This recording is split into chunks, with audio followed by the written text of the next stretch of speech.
Hello friends, कैसे हैं आप सब। मैं आ गई आपके साथ अपने चैनल के साथ आप विश्वास जगाएं। तो आज मैं आपको भगवान भोलेनाथ जो सब पे जीवों पर दया करते हैं, जो भोले हैं, दयालु हैं, उनके बारे में ऐसी बहुत सारी उपाय बताने जा रही हूँ। उपाय का मतलब क्या है मित्रों? जैसे हम कोई दवा लेते हैं, औषधि लेते हैं, वो भी एक तरह का क्या है, उपाय है।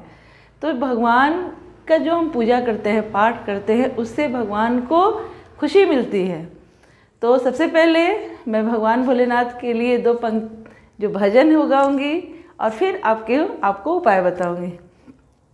भगवान मेरी नैया उस पार लगा देना, अब तक तो निभाया है, आगे भी निभा देना।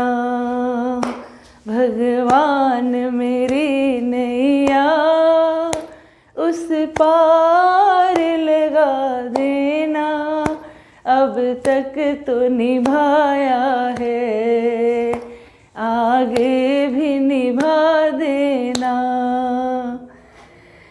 इस नैया को पार लगाने वाले सच में ईश्वर के अलावा कोई नहीं है। तो फ्रेंड्स, मैं आपको आज जो उपाय बताने जा रही हूँ वो महाशिवरात्रि के दिन है और कल नया साल है। नए साल की भी ढेर सारी शुभकामनाएं आपको। तो नव वर्ष का जो पहला दिन है, ऐसे तो सनातन हिंदू में नया वर्ष होली के समय होता है, पर अंग्रेजी कैलेंडर में भी जो हम लोग नव वर्ष का 1 जनवरी की जो शुरुआत कर रहे हैं वो भी पड़ रहा है शनिवार को। और उस दिन है मित्रों, उस दिन है शिवरात्रि। कहते हैं भगवान भोलेनाथ शिवरात्रि को पार्वती जी के संग निवास करते हैं। और जब गृहस्थ में आदमी पति पत्नी के साथ खुश रहता है तो जो भी उनकी पूजा पाठ करता है उनको वो खुश होकर वो वरदान देते हैं।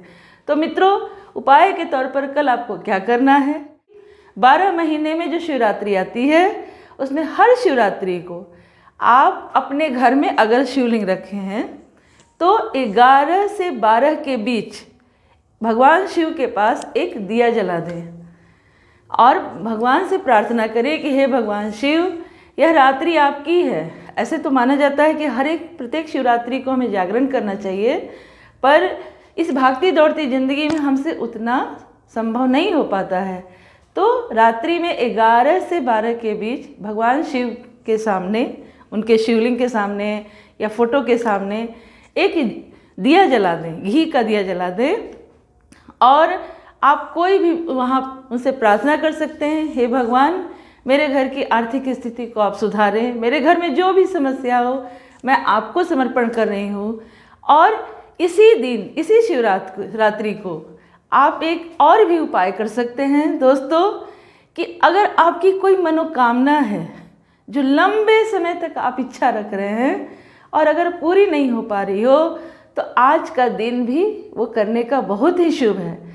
शाम का समय हो, कहते हैं प्रदोष काल के समय भगवान शिव पार्वती जी के साथ निवास करते हैं और प्रसन्न मुद्रा में रहते हैं। तो ऐसे में आप शिव मंदिर जाएं और उजले फूल की व्यवस्था आप कर लें। अगर आपके घर में गमले में भी है तो वो भी आप उपयोग कर सकते हैं।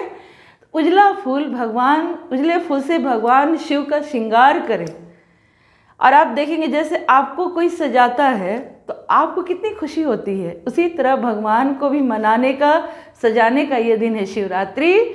और अपनी मनोकामना अवश्य भगवान से रखें और भगवान उस मनोकामना को देखते देखते अवश्य पूरा करेंगे। बहुत ही जीवन में बहुत ऐसा आलस भी आ जाता है कि हम ये काम नहीं कर सकते हैं, तो कहीं ना कहीं चल के परिश्रम करके हमें कुछ तो करना ही होता है ना। तो ऐसे में आप 12 शिवरात्रि जो हमारे आती है साल में, उसमें आप प्रत्येक शिवरात्रि को उपाय कर सकते हैं। कल नव वर्ष का दिन है मित्रों, नव वर्ष की हार्दिक शुभकामनाएं।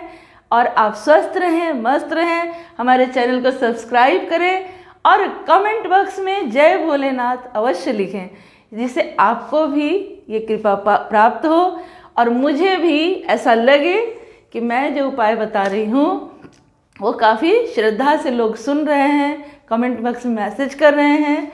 तो इन्हीं शब्दों के साथ मैं अपनी वाणी को विराम देती हूँ और नव वर्ष की हार्दिक शुभकामनाएं। Happy new year. Thank you.